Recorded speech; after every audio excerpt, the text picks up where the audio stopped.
టాలీవుడ్ లో ఒకప్పుడు హీరోయిన్ గా రాణించిన రేణు దేశాయ్ పవన్ కళ్యాణ్ ను ప్రేమించి పెళ్లి చేసుకుని ఇద్దరు పిల్లలు పుట్టాక ఆయన నుంచి విడాకులు తీసుకున్న సంగతి తెలిసిందే. పవన్ తో విడాకుల తర్వాత పూణేలో సెటిల్ అయిన రేణు ఎప్పుడూ ఏదొక విషయంతో వార్తల్లో నిలుస్తూనే ఉంటారు. గత కొంతకాలంగా యాక్టింగ్ కు దూరంగా ఉంటూ వస్తున్న రేణు మొన్నీ మధ్య రవితేజ హీరోగా వచ్చిన టైగర్ నాగేశ్వరరావు మూవీలో కనిపించి ఆడియన్స్ ను అలరించిన విషయం తెలిసిందే.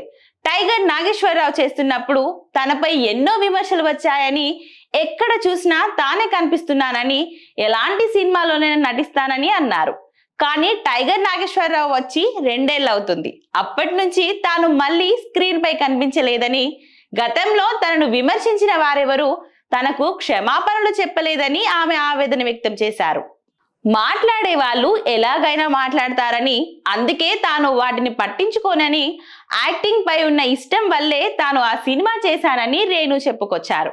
కానీ యాక్టింగే తన టార్గెట్ కాదని, ఒకవేళ యాక్టింగే తన టార్గెట్ అయితే తను హీరోయిన్ అయినప్పటి నుంచి ఇప్పటి వరకు సినిమాలు చేస్తూనే ఉండేదాన్నని, దాంతో తనకెంతో మంచి పేరు వచ్చుండేదని ఆమె పేర్కొన్నారు. పవన్ నుంచి విడిపోయాక రేణు పిల్లలతోనే ఉంటుంది. పిల్లలతో ఉంటుంది తప్పించి మరో పెళ్లి చేసుకోలేదు. అందరిలానే తనకు కూడా ఓ తోడు కావాలని భావించిన రేణు కరోనా టైంలో ఓ వ్యక్తితో నిశ్చితార్థం కూడా చేసుకున్నారు. కానీ పవన్ ఫ్యాన్స్ దాటికి తట్టుకోలేక ఆమె తన ఎంగేజ్మెంట్ ను కూడా క్యాన్సిల్ చేసుకున్నానని ఎన్నోసార్లు చెప్పుకొచ్చారు. ఎంగేజ్మెంట్ క్యాన్సిల్ చేసుకున్నప్పటికీ తనకు రెండో పెళ్లి ఆలోచన ఉందని రేణు పలుసార్లు చెప్పారు.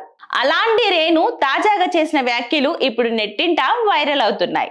తాను 1 సంవత్సరం మాత్రమే ఇలా ఉంటానని, ఆ తర్వాత సన్యాసం తీసుకొని ఆశ్రమానికి వెళ్లే అవకాశాలున్నాయని హింట్ ఇచ్చారు.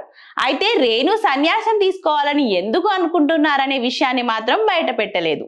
రెండో పెళ్లికి సిద్ధమైన రేణు ఇలా సడన్ గా ఈ మాట చెప్పడం వెనుక ఉన్న రీజన్ ఏంటని నెటిజన్లు ఆలోచిస్తూ షాక్ అవుతున్నారు. ఇక కెరియర్ విషయానికి వస్తే తనకు ఇప్పుడు మంచి అవకాశాలు వస్తున్నాయని, మహిళా ప్రాధాన్యం ఉన్న సినిమాల్లో ఛాన్సులు వస్తున్నాయని, తాజాగా ఓ సినిమాకు సైన్ చేశానని ఆమె అన్నారు.